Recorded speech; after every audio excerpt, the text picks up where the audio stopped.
Folks, welcome back. It's the Crossing Swords Intermission Report. Sabres trail the New York Islanders 3-1. I'm Maniac with Rob, Ryan, and Dewey Crocs, our two resident Islanders fans. But we have a very special guest joining us for at least a portion of this intermission report. It is Joe Cons, live from Black Rock. Casey's, how are we doing, Conzi? We're doing great. I'm extremely useful. I don't know if you guys know that, but, the Sabres are not useful at all right now. We saw Hall get that goal, but Jonas Johansson can't push post to post, and here we are playing low event hockey again. So I'm drinking a Jenny spring Bach beer, and there's a dent in the can from hitting it across my forehead. So hockey season's pretty much over. I'm ready for baseball season. I don't know about you guys. Yeah, let's go Mets. Let's go Mets. Cannot blame you there. Right now, I mean, hey, the Islanders kind of play. I mean, we're talking about, an animal waiting to strike. I mean, they shelled up there like we expected them to. Taylor Hall, Taylor Hall able to score a goal. And then just when Ristolainen gives them an opportunity, they strike back. Beauvillier on like a half breakaway. I mean, that's Islanders hockey at its finest. I give credit where credit's due, right, boys? Yeah, I mean, Beauvillier in his 300th game. I guess I'm wearing the right jersey today. He's just having fun out there. One more period to go. Sorokin looks sharp. I mean, his rebound controls, look at that. But we're looking sharp out there. One more period to go, and we get 2 more points to push us back into a tie with the Capitals in first place in the East. Yeah, it is just a tough situation, plain and simple. You got Cons hitting cans over his head at Casey's. And I mean, he's big into recycling, so you know he doesn't want to do that. Cons, if the Sabres are going to get back into it, if they're going to put a dent in that Islanders lead so you don't have to put a dent in any more cans, how are they going to do it in the third period? Fire Kruger before they take the ice for the third period. Honestly, this guy, it literally reminds me of a game of FIFA. Honestly, this team is so uninspired right now. And I got to be honest with you guys. Say what you want about, players get paid millions of dollars to play inspired hockey. Let's think about this for a second. When you play for a coach who can't even figure out that his star player is hurt or not hurt, it's a PR nightmare. Can't control this.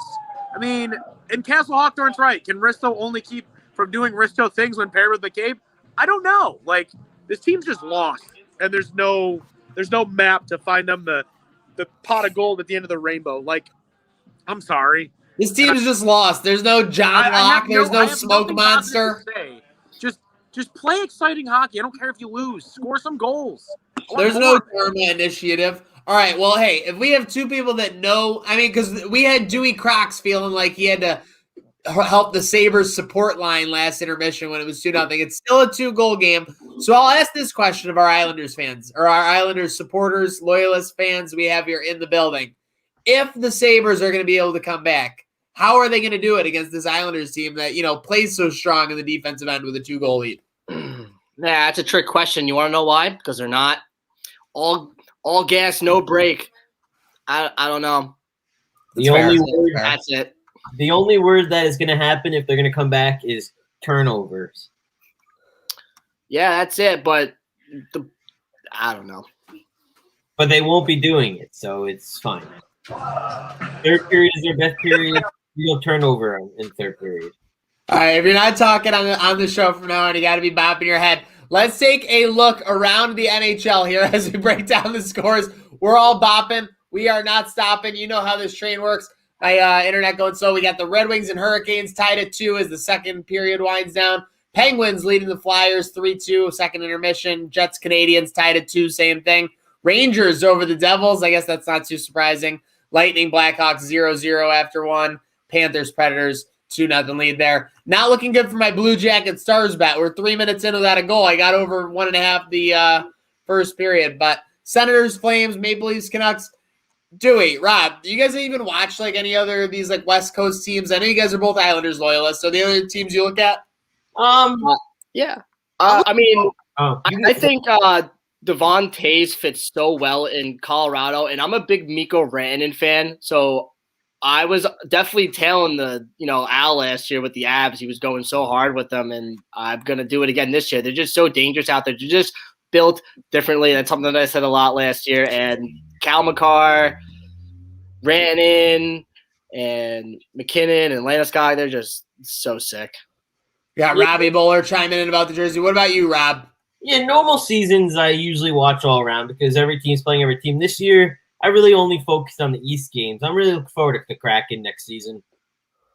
Okay, I am looking forward to the Kraken. It's nice to get some fresh blood in there. And I mean, let's face it, the Knights were so good, and everyone gives them credit for the moves made. But it was essentially the GMs of the NHL that created the Knights teams. They picked the players that they wanted to be able to give to them. Is it possible that the Kraken could be another team pretty good off the bat again? If they get Marc-Andre Fleury, yes. He's a prime candidate for the Knights to give him up, isn't he? Because they're plugging later. What do you think, Cons? Get on here. Cons, you're on mute. You're on mute. No, I was mouthing it. Marc-Andre Fleury to the Kraken. He's going to be a crackhead. Extremely muteful with that Kraken. I'm sorry. I see Sorokin going there. Honestly, well, he's an RFA, so he can't go anywhere. You know what? Hey, you know what? You brought up Sorokin. You brought up Sorokin. He might as well play all 3 games against the Sabres. Go ahead, build that confidence, baby. We'll take it. We'll take it. Yeah, there's a lot of confidence. I mean, I'm confident the Sabres are coming. I think the Sabres can get something going here. I gotta be honest. The Islanders did not do really much of anything that second period. So if they're gonna keep it, that was boring. It was a very boring period. They're named after a piece of land in water. The Islanders. And let's face it, Dewey doesn't even like. You better cross the bridge. You better cross the bridge to get over here. And you know what? You know what, Dewey? Meet me in Montauk. Meet me in Montauk. I will. I'll get on 27 right now. Sunrise Highway. All the way down. The funny thing is Dewey. I know how to get there. You just go all the way till the end. You just started Sunrise all the way down. It's not that hard. The funny thing is that Dewey doesn't even like Long Island. He's a big Barclays guy. Any time he can get into a game of Barclays. That's so funny because you know what? GMTB is Dewey's hashtag. Get me the Barclays. John Tavares. Nice. Yeah. John Tavares, $11 million. Not our problem. 11 more money, more problems. Well, actually, it's supposed to be more money, more problems, but it's not. Big shout out, extremely useful. Joe Cons joining us. Of course, Rob Ryan, Dewey Crocs, the resident. Should we get a chug? Should we get a chug sign off here, boys? Let's have a good night. Everyone be safe. And healthy third period. Happy, healthy third period and a great weekend for everybody watching, everybody tuning in. Let's go, Birds.